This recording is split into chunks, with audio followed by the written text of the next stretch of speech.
Flight 2904. Lufthansa Flight 2904 was an Airbus A320-211 flying from Frankfurt, Germany to Warsaw, Poland on September 14, 1993. On board were 64 passengers and 6 crew members, including the German ambassador to Poland.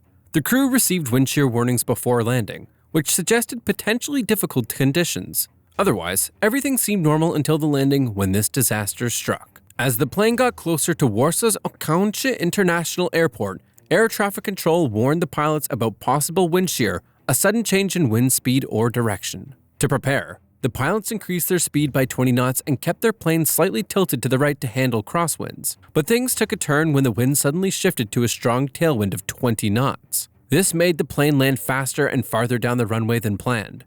The right landing gear touched down 2,526 feet from the start of the runway, and the left one didn't touch down until 5,003 feet in. This delay prevented critical braking systems, like ground spoilers and thrust reversers, from fully activating because both landing gear struts weren't fully compressed. To make matters worse, the runway was wet, and the plane started hydroplaning, which made braking even harder. With little runway left, the captain tried to steer the plane off course, but it crashed into an embankment and a localizer antenna, causing a fire. The crash tragically killed the training captain and 1 passenger, while 51 others were seriously injured. Investigators blamed the accident on pilot decisions, outdated wind data, and issues with the A320's braking system design. The crash highlighted the importance of improving communication and making aviation systems safer. Flight 540. On November 20, 1974, Lufthansa Flight 540, a Boeing 747-130 named Hessen, was flying from Frankfurt, Germany to Johannesburg, South Africa, with a stop in Nairobi, Kenya. There were 157 people on board, including 140 passengers and 17 crew members. Shortly after taking off from Nairobi's Jomo Kenyatta International Airport, the plane started shaking, which the captain thought was caused by a wheel imbalance. He retracted the landing gear, but the situation quickly got worse. The plane began to lose altitude and a stall warning went off. Despite the crew's efforts, the plane crashed about 3,700 feet past the runway. It hit a raised road, causing the left wing to explode and setting the plane on fire. Tragically, 54 passengers and 5 crew members lost their lives, while others suffered injuries. Investigators found that the leading edge slats, which helped the plane stay in the air during takeoff, weren't deployed. This happened because the flight engineer forgot to open the bleed air valves that controlled the slats during the pre-flight checks. On top of that, the plane's warning system didn't include an alert for the slat configuration, so the crew didn't realize the mistake. The crash was blamed on both human error and design flaws. Afterward, Boeing updated the 747's warning systems to help prevent accidents like this from happening again. Flight 9525. Germanwings Flight 9525, an Airbus A320-211, was on a routine flight from Barcelona, Spain to Düsseldorf, Germany, scheduled on March 24, 2015.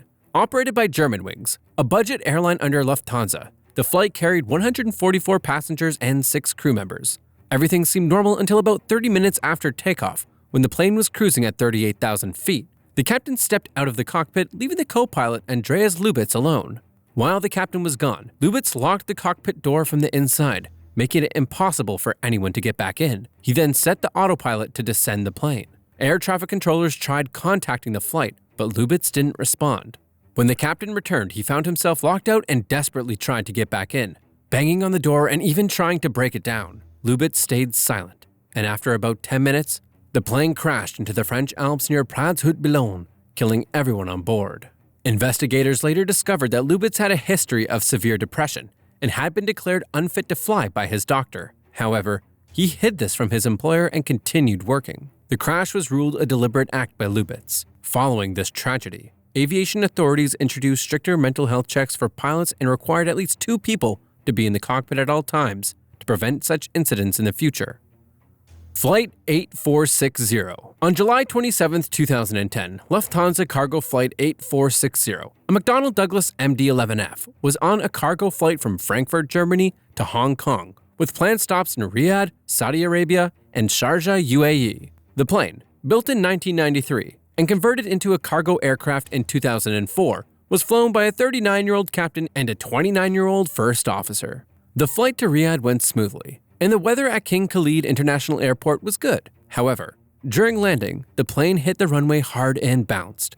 The pilots didn't realize how serious the bounce was and tried to correct it by pushing the controls forward. This caused an even harder second bounce.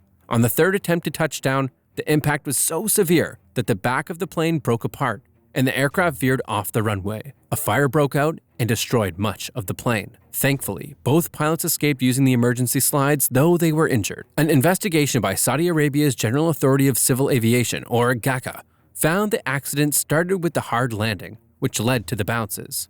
The pilots' actions during the landing made the situation worse. The report also pointed out that the MD-11 had a history of hard or bounced landings. 29 similar cases had been reported before, some causing major damage. The investigation recommended better training for pilots, updated procedures, and improved flight instruments to help crews handle bounced landings more effectively. Flight 5634. Lufthansa CityLine Flight 5634, run by Contact Air, left Bremen Airport in Germany on January 6, 1993 at 5:30 p.m. heading to Paris-Charles de Gaulle Airport in France. The plane was a de Havilland Canada-8311 registered as DP, carrying 19 passengers and 4 crew members, making a total of 23 people on board. As the flight neared Paris, a Korean Air Boeing 747 landing before it had damaged the runway by scraping an engine. This led air traffic controllers to temporarily close the runway for inspection. Flight 5634 was rerouted to another runway. During its approach to land, thick fog and heavy clouds made conditions difficult. The plane descended too quickly and hit the ground tail first, about 1.1 miles away from the runway. The impact broke the fuselage into 2 parts, but no fire broke out. Sadly, 4 passengers lost their lives, and the remaining 19 people on board were injured. Investigators found several reasons for the crash. The sudden change in landing plans combined with bad weather confused the crew and affected their ability to react properly. The plane was descending too fast, and this wasn't corrected in time, leading to the tail-first crash. The report also pointed out problems with how the crew worked together and made decisions during this critical phase of the flight. As a result, the accident highlighted the need for better training for pilots to handle unexpected situations during landing, and for stronger teamwork and communication among the crew to ensure safety.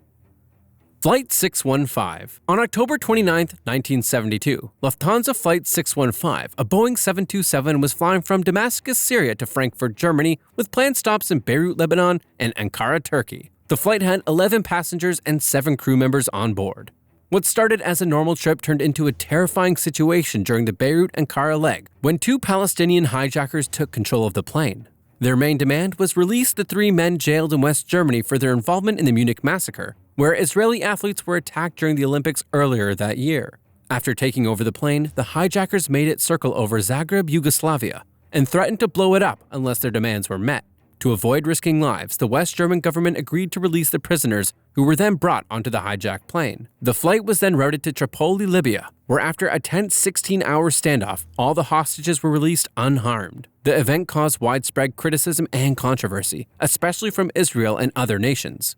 Some even suggested that West German government may have secretly agreed to the hijacking or tolerated it as part of a deal with the Black September organization. The alleged deal was said to involve freeing the Munich attackers in exchange for a promise of no further terrorist actions in Germany.